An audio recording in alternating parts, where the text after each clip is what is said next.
Her name was Megan Daniels, but no one ever called her that. Everyone knew her as Space Girl. She'd been called that since the 2nd grade. The quiet girl with long red hair, pale skin, and glasses so thick they magnified her eyes like lenses on a telescope. She never really talked to anyone. Never played at recess. Always alone. Always drawing. Always scribbling something in that old beat-up notebook she carried everywhere. Back then, we didn't understand her. And kids, well, kids can be cruel to what they don't understand. Space Girl wasn't one of us. She didn't try to be. She kept to herself, tucked in the corner of the room, lost in whatever fantasy world she was building. I remember watching her draw unicorns, dragons, floating castles, forests glowing with light. She had real talent, but we never saw it that way. We only saw someone different, someone alone, and we made her a target.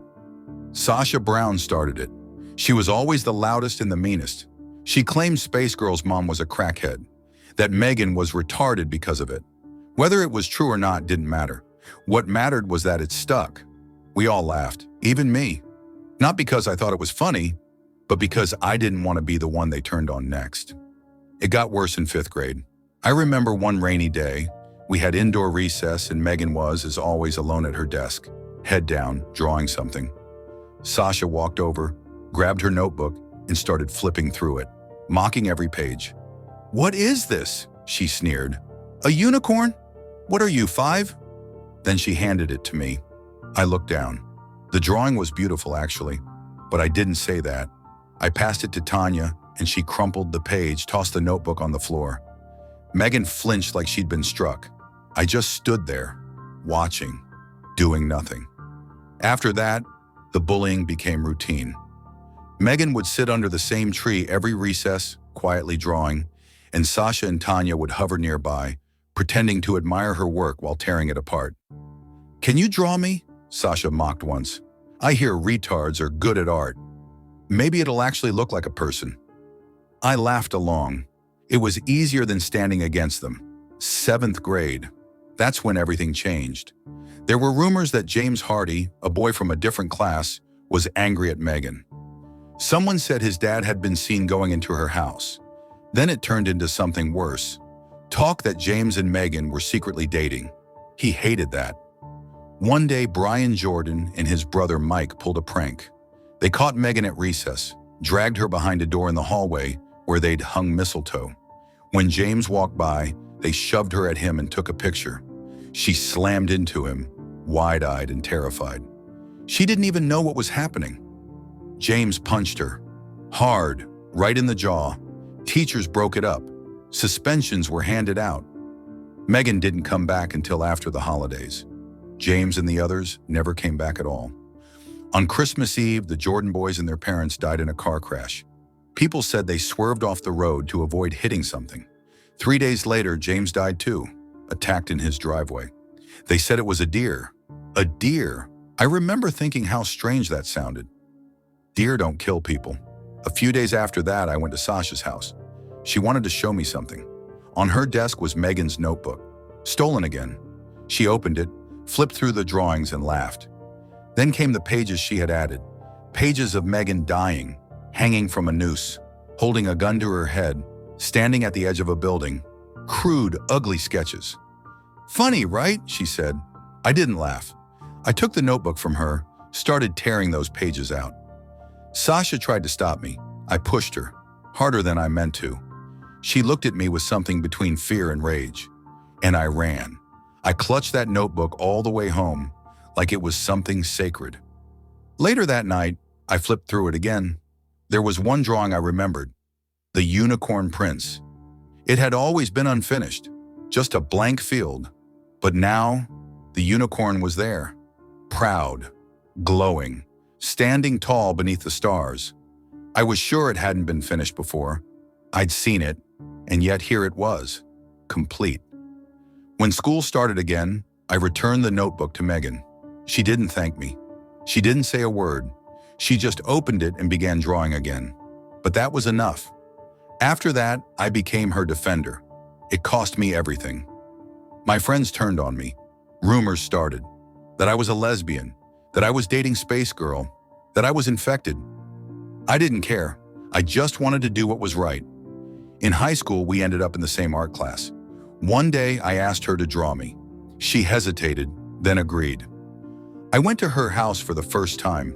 It was quiet, warm, surprisingly normal. Her mother was soft-spoken and kind. Megan's room was filled with paintings. Fantasy worlds, yes, but also strange ones. Cold landscapes, antlers, black snow. She told me these were places she saw in dreams. But sometimes, she said, dreams are just doors. One day, Sasha crossed a line again, tore one of Megan's drawings in the hallway, called her a freak, a retard. That was the last time anyone saw her. Just like that. Gone. Disappeared. Some said she ran away, but people whispered about hoof prints in the snow outside her house. I remembered Megan's dream paintings, the black fields, the red sky, the thing with antlers. I remembered a poem she had thrown away once. I had taken it from the trash. It said, "There is a land where your sorry may go, a putrid snow, a humanoid hell. Only your father has been there before. One day your boyfriend will visit once more. Take your apology and stuff it up your ass." I never asked Megan about Sasha. I didn't need to.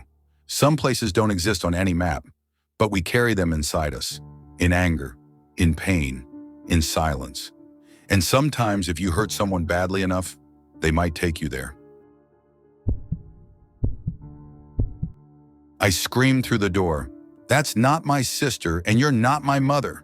And then I curled in the tub, knife clutched, waiting. Police arrived, kicked down the door, found me shaking and sobbing. They carried me past the claw-scratched doorframe and the shredded pillows. Outside under the stars, Annie stood in the red-blue glow of sirens. I ran to her and held on. But the thing, the monster, it wasn't a demon. It wasn't some stranger. It was Mom.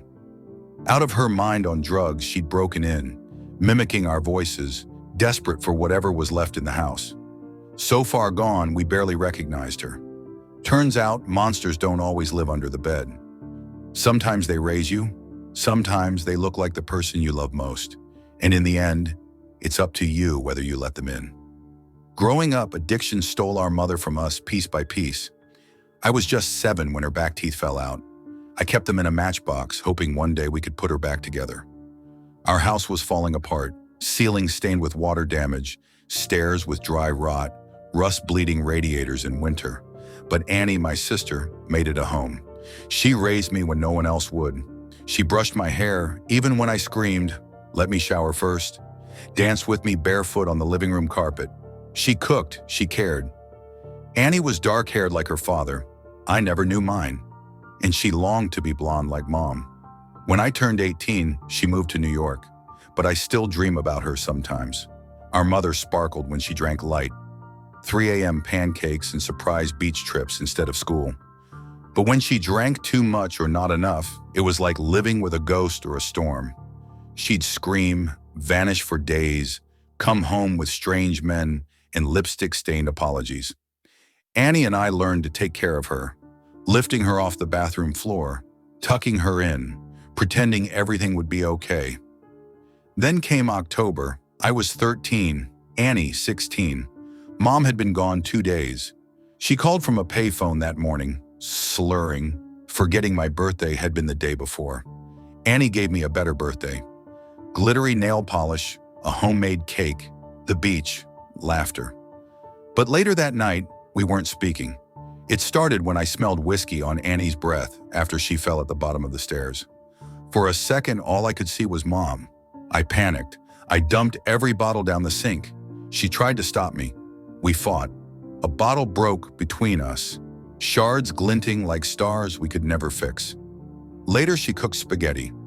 Real food. Played Tammy Wynette and swayed in the kitchen. And just like that, I forgave her. Annie wasn't Mom. Then we heard it, crying outside. Faint at first, then clearer, like a baby. We thought maybe it was the neighbor's toddler or a stray cat. But when I stepped outside, Annie froze. "Em," she whispered, "get inside." In the dark by the fence crouched something, someone. Their mouth opened and closed, mimicking a baby's cry. Too tall, too thin, not human. I grabbed Annie and ran. We locked the door and heard footsteps approaching, slow and deliberate.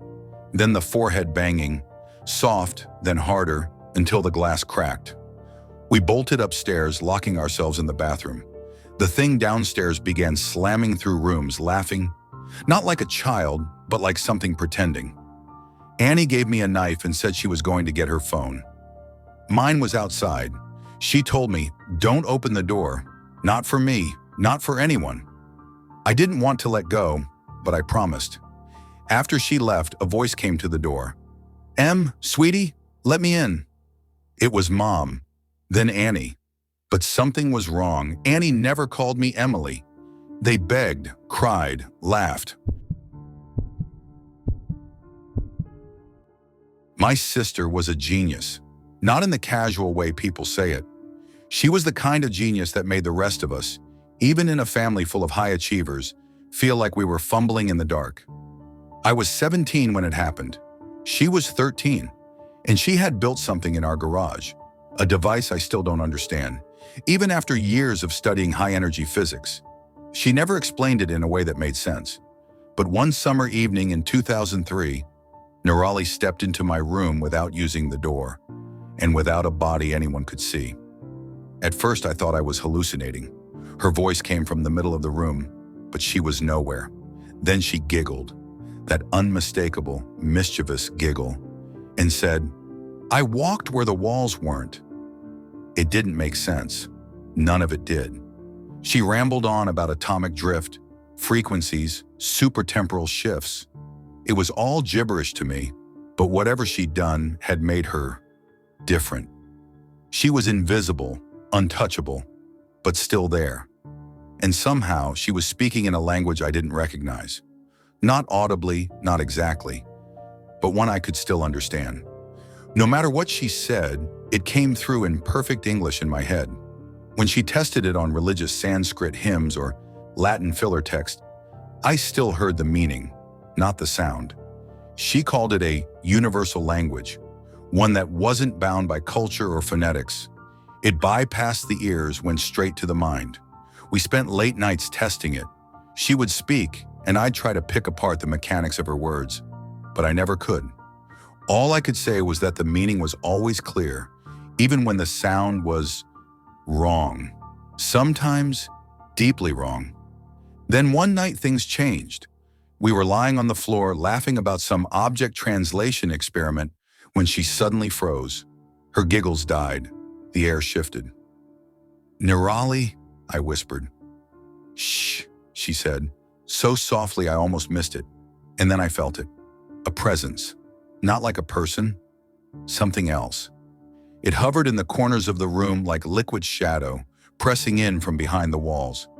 It didn't make a sound, but it felt aware, like it was listening. We stayed silent for what felt like hours. I watched the red glow of my digital clock until I eventually drifted into a dreamless sleep. The next morning, Nirali told me, "It's drawn to the language." She didn't know what it was. She called it the shadow behind the walls. It had no shape, no voice, but it listened. And as she kept speaking this strange language, it got closer. She tried to stop. She really did. But the discoveries were too much. Nirali had seen things. Colors that sang, cities built of bone and time, and even stood inside a black hole, watching universes stretch out like reflections in shattered glass. The further she went, the more she saw. But the deeper she went, the more things saw her too. "There are other things," she told me one night, her voice trembling. "Big things, old things, things that move between realities like skipping stones. They don't look at me, not yet, but they can hear me." It terrified me, but she wouldn't stop, couldn't, because something had started to change in her.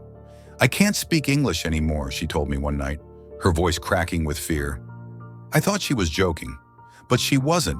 She physically couldn't form words in any known language, only that strange universal tongue that twisted the air around her like static and knives. "I only speak it now, this language, and they're still listening even when I'm out there. When I'm with you, That night she knocked on my door, really knocked, and stood there, tears streaking her face. I let her in. We didn't talk. We just cried and fell asleep holding each other.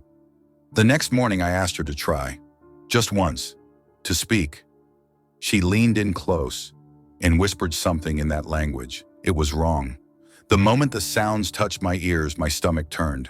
It was like hearing broken glass scream underwater. My skin crawled. My mind tried to reject it, yet somehow I still understood.